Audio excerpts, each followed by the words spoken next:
ఈ రోజు మనం కూడా స్వర్ణాంధ్రప్రదేశ్ 2047 తయారు చేస్తూనే నిర్దిష్టమైన లక్ష్యాలతో ఎక్కడెక్కడ ఏ విధంగా పనిచేయాలి, ఏ రంగాల్లో ఆలోచించాలి, ఇంకొక పక్క ఇప్పుడు ఎక్కడున్నాం, దీన్ని ప్లానింగ్ ద్వారా ప్రతి సంవత్సరం ఏ విధంగా మనం మూవ్ అయిపోతున్నాం.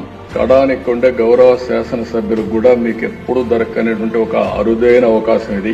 మీరు కూడా అభివృద్ధిలో భాగస్వాములు కావడం. ఒకప్పుడు మీరందరూ కూడా ఇక్కడ కూర్చొని ఒక పాలసీ వస్తేనో ఒక ఇష్యూ వస్తేనో మాట్లాడడం, మళ్లీ మీరు అభివృద్ధిలో భాగస్వాములు కాలేదు. అట్లా కాకుండా మీ నియోజకవర్గంలో మిమ్మల్ని నమ్మి, అంటే మేము ముగ్గురు కూడా 3 పార్టీలు కలిసి ప్రజలకు హామీలు ఇచ్చినప్పటికీ ఎమ్మెల్యేగా మీరు అక్కడ ప్రజలకు కొన్ని నిర్దిష్టమైన హామీలు ఇచ్చారు.